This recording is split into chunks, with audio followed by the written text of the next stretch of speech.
G'day everyone, and welcome to the KINU opening celebration launch. Thank you so much for being here with us today. I invite you to stand for our grand entry.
I'd like to give a huge thank you to Sacred Flight for that opening.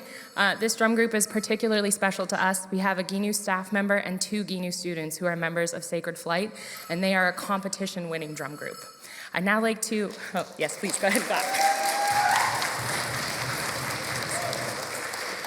And of course, I'd like to acknowledge Elder Kathy Martin. She's going to join us in a moment for an opening, and Robert Bernard. They are 2 key folks who KINU would not be possible without, in addition to co-leads Jennifer Gee and co-lead P. Ramon Burkett. Please remain standing as Elder Kathy Martin joins me on the stage for her opening, and Robert Bernard.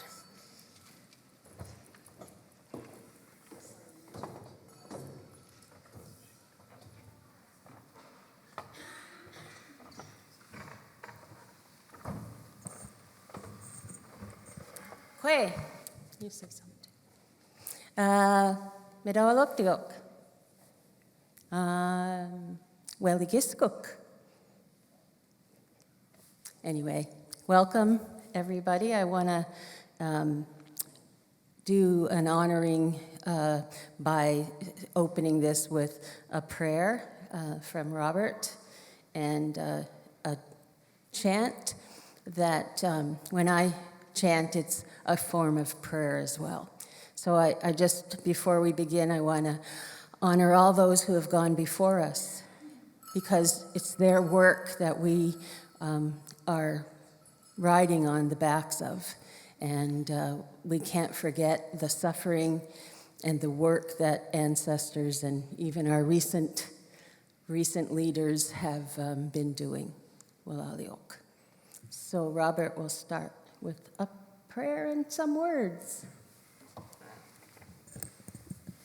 Oliek sipug, holali ay dandel bejidayo.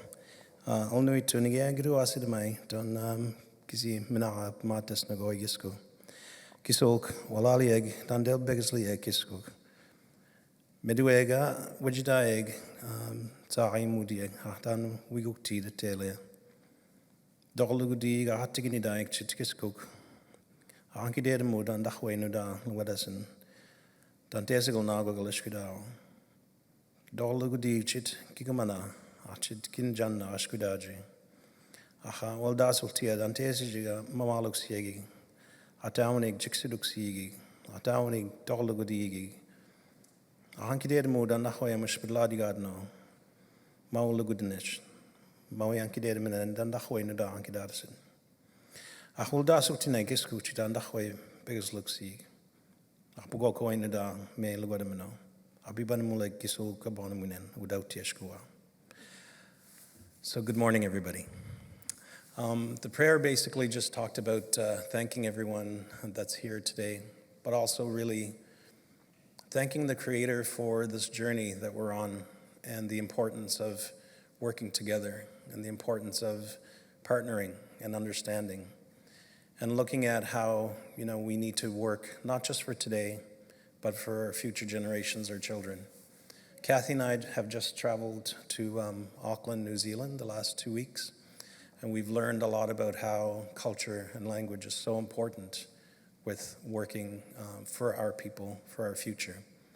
And so speaking our language today and in the future, and even if you can't speak fluently, one thing we learned is you have to be proud of your culture, whatever that culture is. And in this scenario, it's about our people and the tourism industry understanding us better and the work that we need to do to educate people. And so we're very proud of the small role we've played to, bring this together today. And so happy that we have strong partners in Mount St. Vincent University and the KINU program and the ones that are involved. So thank you so much. And Kathy, maybe a song? Yeah, you can stay there. I'll do this one. Okay. I just want to, is this on? Yeah. I just want to also acknowledge Jennifer Guy and Peter Momberket and all of the staff, but especially Jennifer because I really admire her spunk, and that's about all I can call it, spunk. And I had an office up here when I was the Nancy's chair in women's studies, and so every morning I got to see our beautiful hero Rita Joe on the honor wall, his auntie. Yes, what did we take away from New Zealand? Well, I didn't want to come home, that's for sure. And we saw that they brought back a language that was almost dead in 40 years. And all of New Zealand has Maori as the first language, and the non-Maori know the language. And the tourism operations know our history and our language, their language. So that's when I saw the pride in very young children who are raised with their language and taught all kinds of their traditions, their culture, their arts, and coming and welcoming us like at this age was just overwhelming, and it gave me and Robert and others hope that the little bit that we are doing, because we're only a little tiny piece of sand in the thousands of years that our people have maintained the land.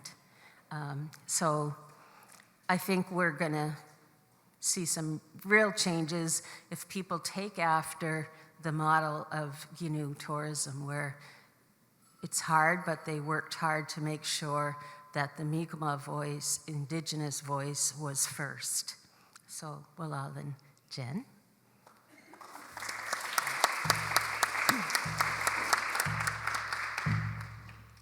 So this is sometimes a feast chant, sometimes it's a welcoming all nations. Sarah Denny of Eskasoni taught me and many when to sing this and where and who should sing this. Guano de, guano de, guano de, guano danahi. Guanalia, guano danahi. Guanalia, guano danahi. Guanalia, guano de. Guanalia, guano de. Guanalia, guano da. Ego, igane. Ego, igana. Guanalia, guano danahi. Guanalia, guano danahi. Guanalia, guano de. Guanalia, guano de. Guanalia, guano da. Deyoka, deyoka. Deyoka, deyoka. Guanalia, guano danahi. Guanalia, guano danahi. Guanalia, guano de. Guanalia, guano de. Guanalia, guano da. Hey, ya, hey, no. Daho. And just in case you were wondering, you don't need to clap for us when we do that. It's actually the opposite. When you don't clap, it's honor. But also, I want to say it's so beautiful to see the peaked caps because we've been kind of reviving that in a lot of ways. But I want to excuse myself from not having my traditional outfit made by Becky Julian because it's still in a suitcase somewhere in the air. Fourth day, and we lost it on the beginning 3 days. So anyway, that's where half my outfit is. So I didn't think just wearing the top would be appropriate today. Yeah. Okay. So now so now that the opening prayer was done and the song, I guess the official welcome is to say to everyone, Jilida, Jilasi, Waldasu Tiabijidayo, just that protocol of welcome. And again, to echo Kathy's remarks, Jennifer's been a rock star. A lot of support from Peter and obviously our staff with Kelsey, Jordan, Brad, and Melanie's here somewhere where she started that. And of course, our huge support network with the advisory team from across the Atlantic region and our executive team. So just a big round of applause to everyone, and thank you so much. Walalial.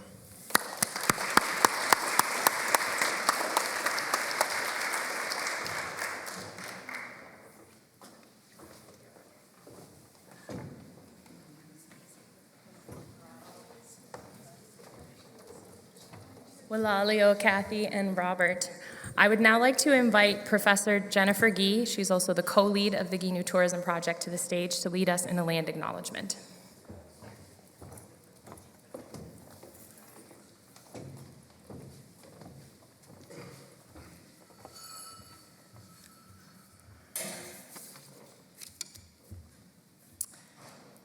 Gwe, and welcome KINU Nidabs, who have traveled from all over Mi'kma'ki to be here with us today. On behalf of the KINU Tourism Project, I would like to acknowledge that the KINU project is located at Mount St. Vincent University. MSVU is housed in Jabuktuk, which is part of the Mi'kma'ki, unceded and ancestral territory of the Mi'kmaq Nation. Mi'kma'ki is made up of the 7 hunting districts spanning over the Atlantic provinces, including the Gaspé Peninsula of Quebec and part of Maine. Jabuktuk is in one of the 7 hunting districts called Sipekne'katik. Many of my Mi'kmaq friends and partners over the years have worked with me to help me appreciate the significance the Mi'kmaq language plays in the Mi'kmaq culture. Mi'kmaq folks refer to themselves as Ulnu.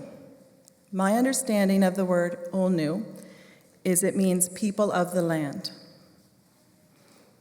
Whereas in the Mi'kmaq language, the word Mi'kmaq comes from Nigama, which is translated into my kin friends.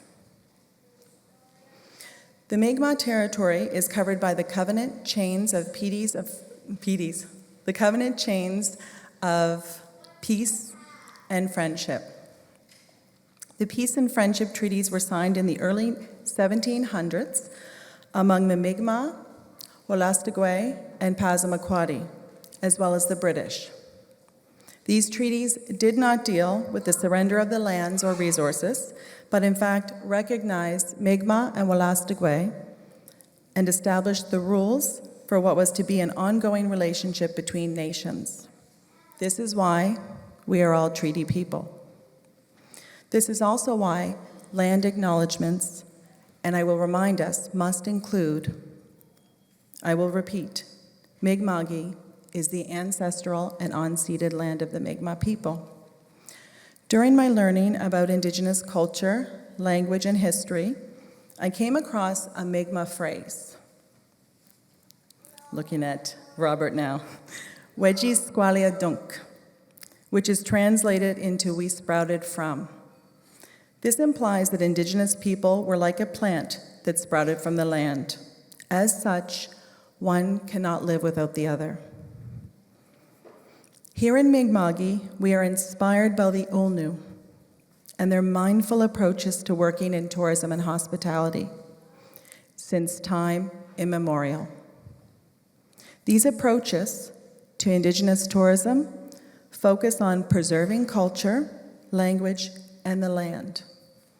This approach to tourism development considers the way we treat each other, all other living things, as well as the earth, and how this will impact us for the next 7 generations. While acknowledging the land, I would also like to pay respect to the knowledge embedded in the Ulnu stewards of the lands and waters in Mi'kma'ki and to the elders past, present, and future. Walalio. Now I'd like to call to the stage one of our KINU students, and he's a celebrity in my eyes because he's in Sacred Flight. Keegan Sack, please. Come to the stage.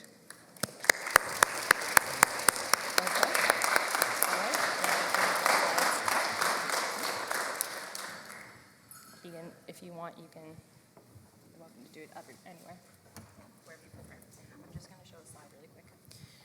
I only had one job, and I forgot to do it. I deeply apologize. We have a beautiful photo of Elder Kathy Martin. Maybe if I click to the right place. There we go. I apologize, I didn't show this during your intro.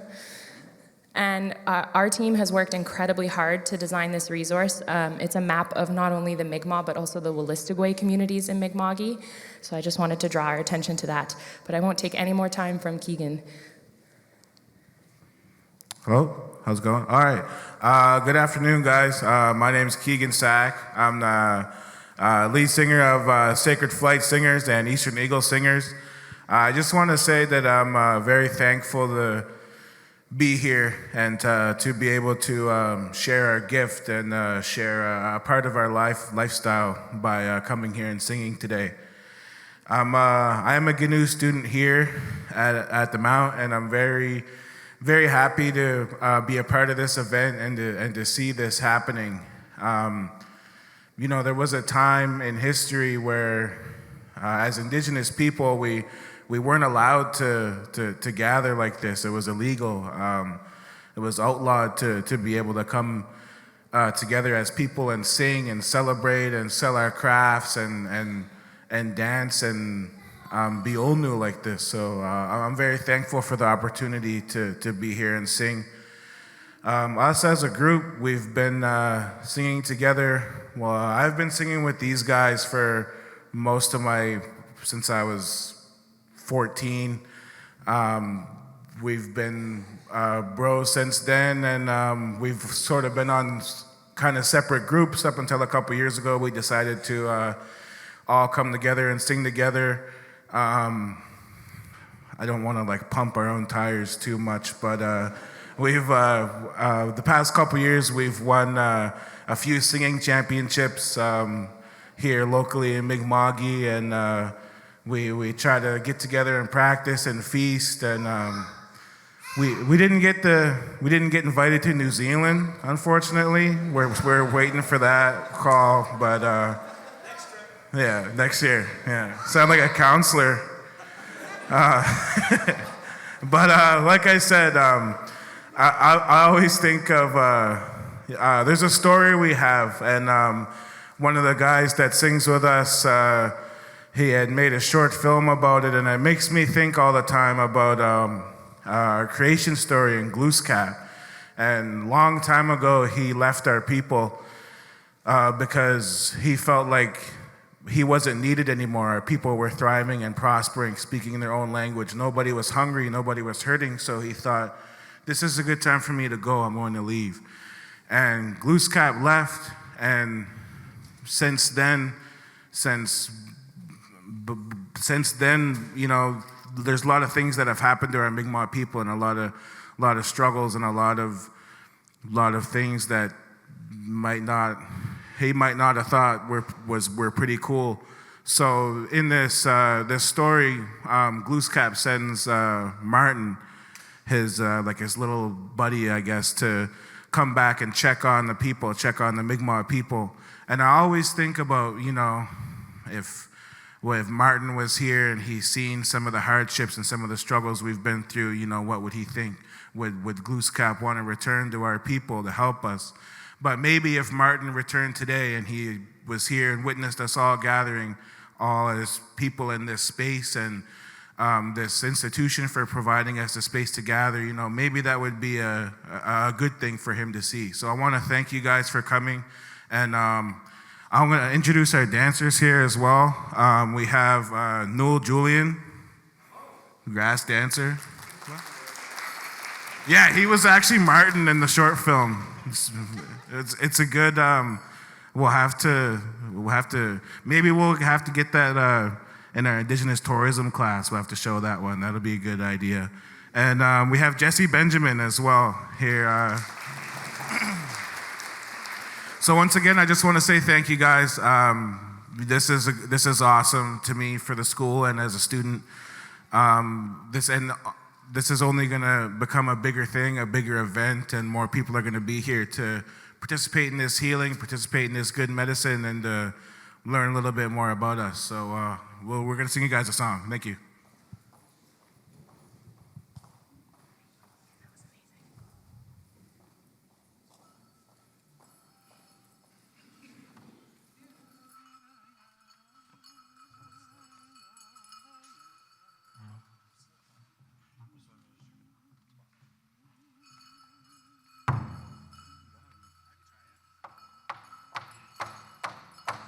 Yeah.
Walalio to Sacred Flight, and our dancers, Jesse and Junie. Brad, could you please join me on the stage? I know, poor guy, we're making him work real hard today. See if he has any voice left. Do you want to click for yourself, or do you want me to click for you? Was I thought you were talking to her. What? No, I'm trying to talk away from the microphone. Do you want me to click for you? Sure. Doesn't matter to me. I was like, well, I can't see it anyway. Nah. I'm good. What was it? Oh, there we go. I was like, I don't even have any notes. Okay. Hi, guys. My name is Bradley Paul. I'm from Buckinkick Mi'kmaq Nation. I am the project coordinator for KINU. We've been pretty busy the past 2 years, so I'm very grateful for this opportunity. I had the amazing blessing of going through our territories. Like, not too many people get to say they go to all the districts in Mi'kma'ki, not only as a traditional drummer, but like in this work, you know. I've had a lot of support, you know. Kathy has been great, Robert has been great. The advisory has been amazing, so it's really helped us chart this course like together, like as our name says, KINU. So before I get into any of this, I really want to recognize our MSVU faculty. Jennifer is one of our professors.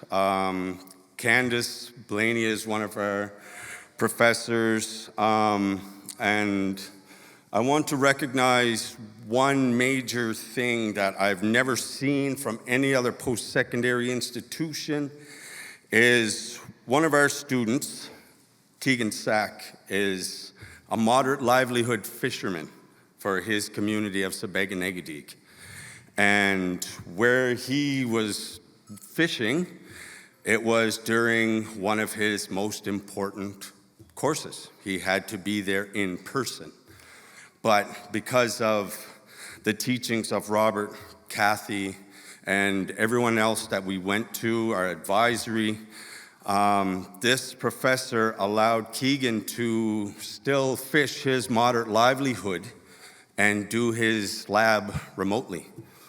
I've never seen a post-secondary institution honor our rights as Indigenous people. So yes, give them a clap. That's like as Keegan said, like with his little story about Martin, if Martin was here today, he would see not just the culmination of all of our Indigenous people, but all of the people involved in this project. It doesn't just stem with our Indigenous people, it stems from staff, faculty, our organizations, Tourism Nova Scotia. Everybody that is involved really epitomizes we are treaty people. So the treaty wasn't just signed by Indigenous people, there was settlers that signed it as well. So the fact that MSVU has stepped up and done their part in the treaty, I believe, yeah, I'm very, very honored to be a part of that. So, okay, I really can't see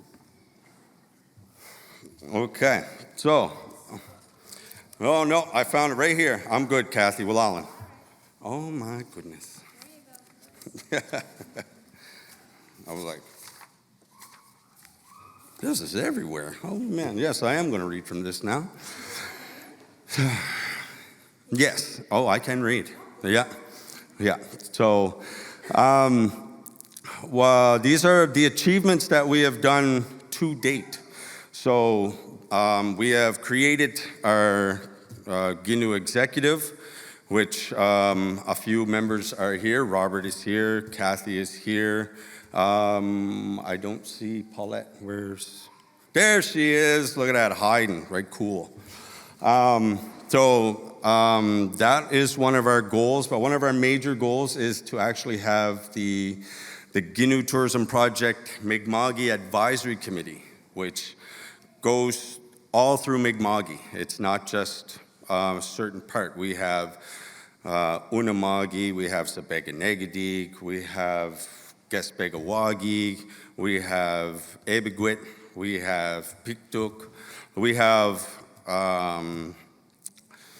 Miabugek. So we've gone around to all the communities, and we've had a lot of advisors step up for their roles, and they've helped us along the way. So that is I think is one of our greatest achievements. We've gone through 83% of all Indigenous communities in Mi'kma'ki. That is Mi'kmaq and Wolastoqey. We tried to get the Passamaquoddy, but they didn't welcome us in there. So we have course content in all of our, in 40 courses. Jennifer, myself, Kelsey, Candace, Paulette, we've sat for hours and hours making sure this course content was true to the not with us, or not for us, without us. So we have a lot of Indigenous recommendations, and it's been amazing. We have Buttawogan, which is connected to Robert's daughters. They created our KINU logo that you see. It is part of the creation story. As you can see, the lightning bolt and the water and the land. So it really encompasses who we are as KINU, and that we are all connected through the water. So we have social media. I'm not on social media, so I don't know how it's going. So we have a web page. I do see the web page, so I'm cool there. We have our research partners here that will talk about all that stuff. That's too much for me. We've done recruitment events. I like to say I infiltrated enemy territory to try to lure their students out of their post-secondary institutions. And the student supports that we provide for our Indigenous students has been absolutely wonderful. We have students that are struggling, but we have professors that are taking the time to help educate in our way. Like, one thing I've always learned is that it's a lot easier for a group of Ilnu to teach one settler how to teach us than it is for someone to try to tell us how to learn, because we don't learn the way everybody else does. So with that one, do I have another slide to go? I'm good? Oh, okay. Well, in closing, I want to say my gratitude for this project. The one thing that really keeps me in this project is our grandmother. My brother Gubby's over there, my brother Corey's over there. So our grandmother always taught us education eliminates ignorance. And this event today is really proving that. So I want to thank you guys for keeping my Kiju's values still going strong. Well, Alan. Do I go back over there now? Bye, guys. I would now like to welcome Jordan Bernard, the KINU Administrative Assistant, to the stage.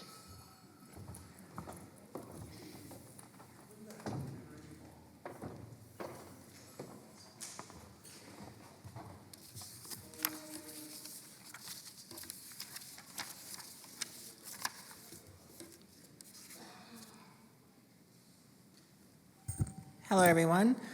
I would like to get everyone of the KINU advisory team to stand up so we know who you are. Thank you. Don't be shy. Thank you. Thank you so much for everything that you do.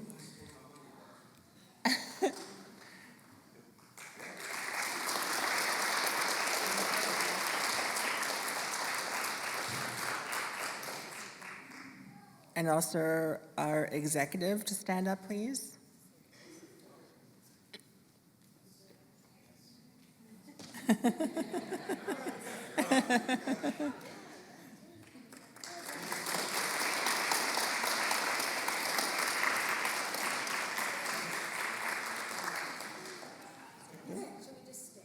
No, that's good, thank you. All right, Kelsey? Oh, students as well. Can you stand up, please? Yeah. Students.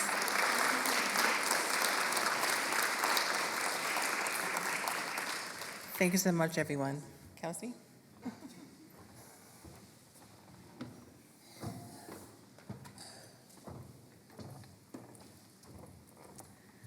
We did already get to hear from one amazing KINU student earlier, but we're going to have a second one join us on stage for an introduction. Are you okay with these notes, or do you need the slide too? Just the slide. No, I should be good with this. Good afternoon, everyone. My name is Davina Bernard. I am from Lennox Island, PEI.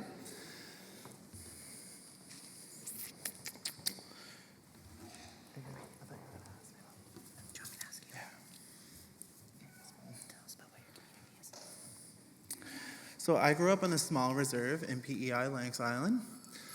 This role for me, being a student here, I've been in the tourism industry for about 15 years, off and on in our community. I feel like this for us opens up more doors for us to expand not only with the teachers, but also with the student life. Sharing past experiences, knowledge that all of us have. Each of us, I feel like we are all knowledge keepers in our own ways.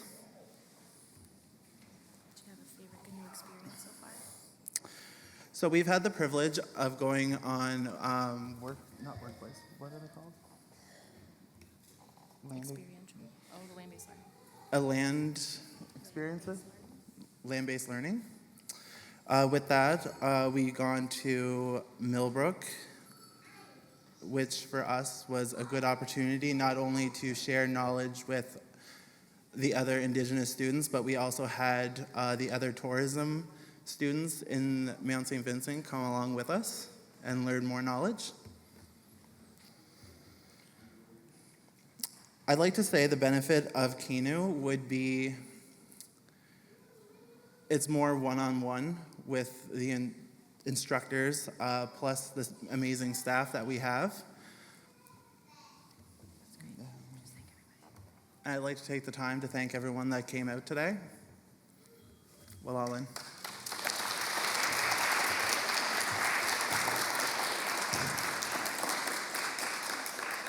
Thank you so much, Davina. It certainly takes a lot of courage as a student to stand up and speak in front of this many people, so very proud of our students today.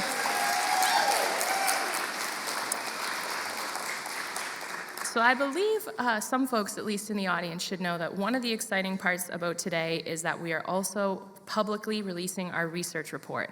We've been working on this for the better part of a couple years. It actually was started by Jennifer and Melanie when she was part of the team, and Brad.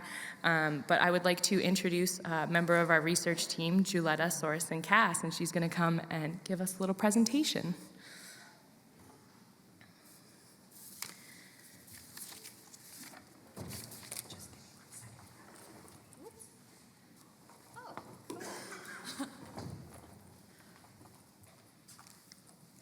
Yes, it worked. Thank you. So I don't normally have a problem of people not hearing me, but I'm just gonna double check. We're good? Okay. Hi, everyone. Thank you for welcoming me here today, and thank you, Kelsey. As she shared, my name is Juletta, and for a very brief moment, I'd like to chat with you a little bit about the research aspect of the project, a little collaboration we called Charting a Course KINU. The formal title of this research is Identifying Facilitators and Barriers, I'm short, to Participation in Indigenous Students in Post-Secondary Tourism Education Programs in Atlantic Canada. In human speech, That means we were interested in learning what was helping and hurting Indigenous people who might want to go to school for tourism. My team and I at DHIR, yes, they are here, you can harass them later, we were given the opportunity to carry out this research and bring back what we learned. And just in case you were worried that there weren't enough names and photos in the presentation today, I have 2 more for you. I'd like to introduce my team, Chloe Pictou and Keegan Skye Beasley of Wisogaba First Nation. Our research and the report that came from it would literally not have been possible without these women. And if you're wondering why we keep spending so much time talking about each other and our relationships instead of just getting to the point, that's because when it comes to the KINU project, those relationships are the point. When it comes to a research perspective, we understand that knowledge and knowledge formation are relational.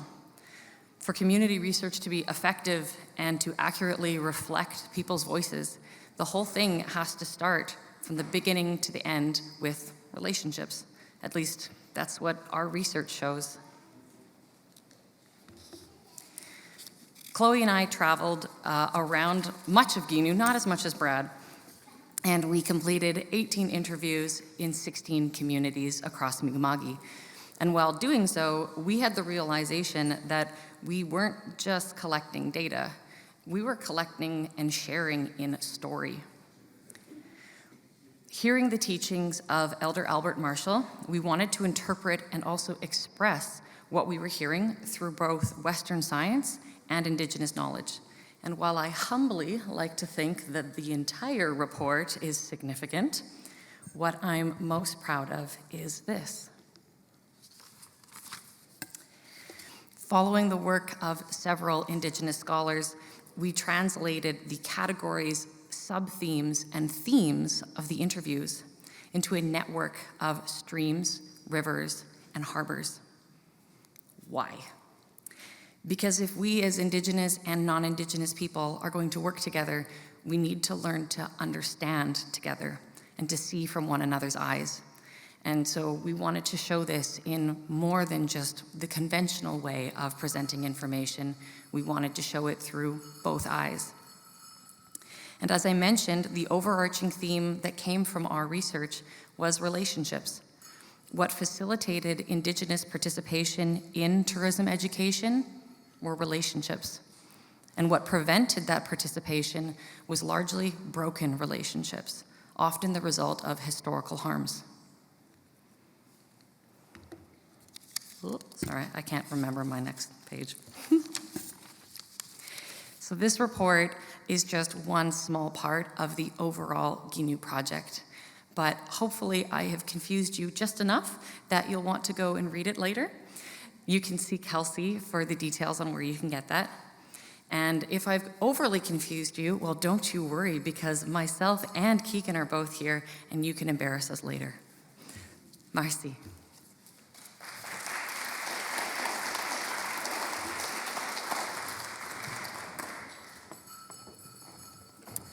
I would now like to invite Peter Mombriket, the co-lead of the KINU Tourism Project, to share a few words with us.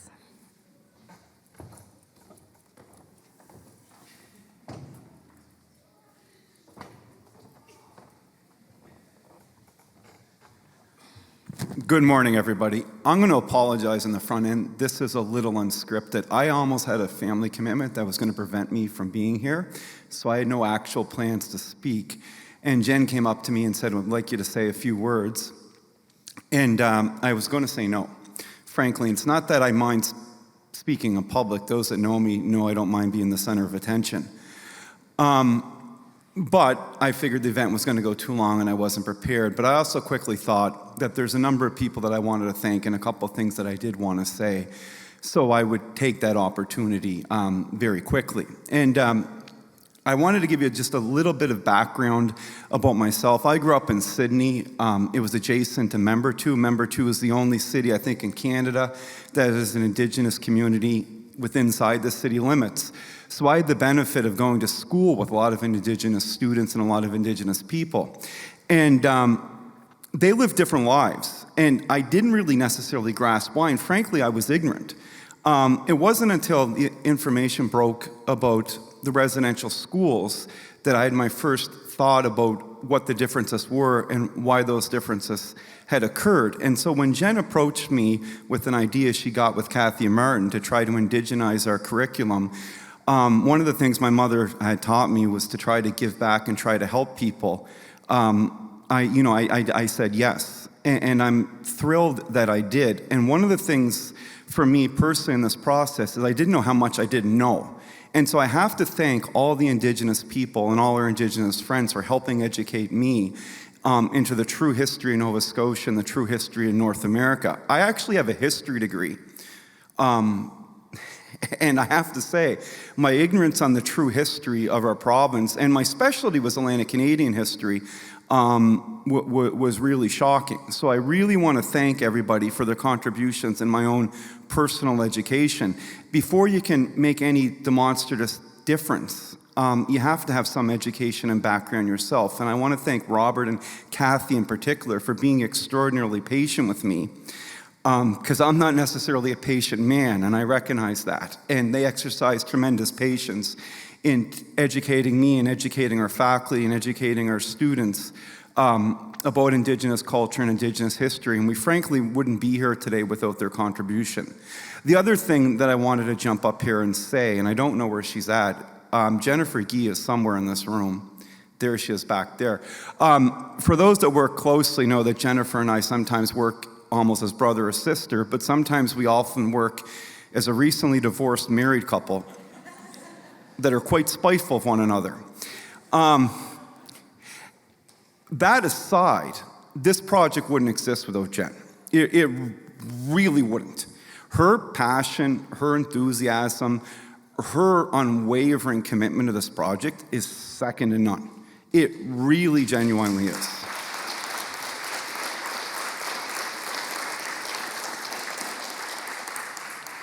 And I don't think anyone who's truly involved would appreciate how many hours of work it is to get to where we are today. And the multiple of hours she put in is phenomenal. It's not 5-10 hours a week. She lived and breathed this project before it started, because to get it started, you had to do that, and then throughout this process. And her commitment, you can't fathom it. And I have to thank her and her family, because not only did she join this, her husband, Nathan, who was here to support her today, he's somewhere, he's standing there. Her children were involved in this. And I'll give you a comparator, and I mean, I put time in, but the Indigenous Games are here, and I went down and watched a little bit. I met some people, I talked to some people. I think Jen was there every day. There's a powwow. Jen is there the entire weekend. And then the number of times she's on the phone, the number of calls she takes, the number of emails. So we simply wouldn't be here today without Jennifer, and I wanted to acknowledge and thank that. So Jennifer, thank you so much.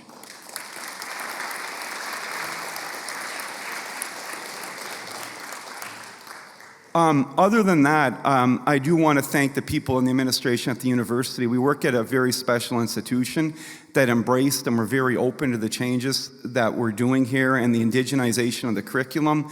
I said this to Isabel, who's our vice president, when I walked in. Every time I walk in here, I'm happy, because I know I'm walking in with truly dedicated people that are trying to make a positive change in society. And I hope this project ultimately makes a very positive change for people. So thank you very much. Thank you again to all the Indigenous friends that I met, and thank you, Jennifer.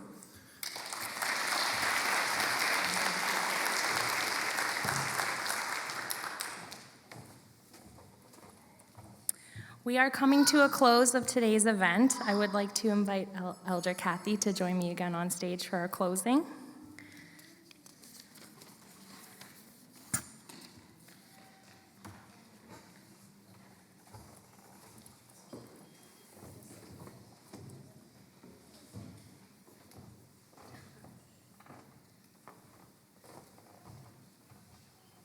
Thanks, Kelsey and Brad, as well, and everybody that's been part of your circle. You keep widening it, and it's been really great. I'm the chair of INCIDEN, which Nova Scotia Indigenous Tourism Enterprise Network, and Robert is our executive director. And I'm laughing that Jennifer keeps getting brought up because she really worked hard to, what was it, the award show to raise money for your regular tourism. Team? Oh, that's why she sends emails saying team. I thought I was just part of her team. So, so she would say, well, how can we do this better? I said, well, you have to involve us somehow in these shows. So she did, and I think she brought Morgan Toney, and she said, look at that. Like the first year, she said, well, we did this. I said, yeah, it's good, but it's not enough. And next year, Morgan Toney, perfect. And so she was so happy, and I said, yeah, I know, it's great, but it's not enough. You need to, those are just lip services. You need to do something about this tourism, the need that we have and that you have, and mostly to educate the staff and the public and those non-native people who are spending time telling the stories. And I just said, anything over the last few years, I challenge her. I don't say I'm challenge you. I just say, well, it would be nice if we had this. And she would do it. It was just awesome. So this is to thank everybody. Donna Augustine taught it to me, and I'm just going to sing the English version. Yo ya hi ya hi yo ya hi yo ya hi ya hi yo ya hi yo ya hi ya hi yo ya hi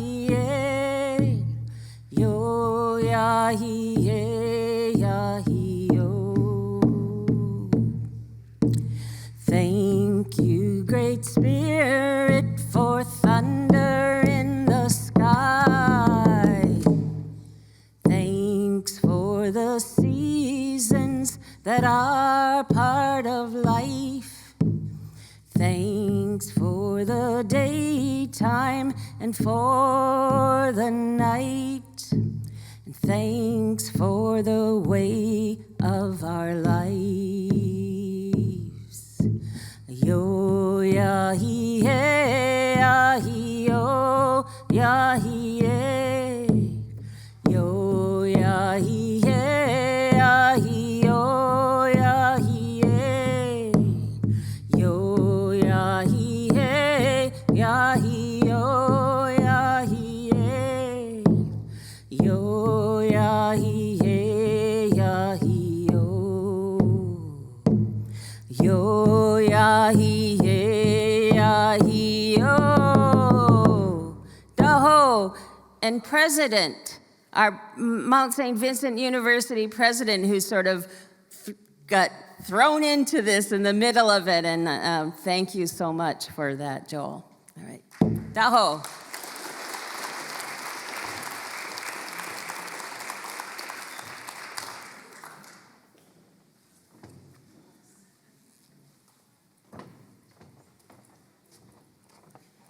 I believe Sacred Flight is going to gift us with a closing song. I do encourage everyone to stay. Please do your Christmas shopping at the vendors. One of the beautiful parts of Indigenous tourism is celebrating Indigenous artists, and there are lots of snacks. Please don't let our food go to waste. Back towards the elevators.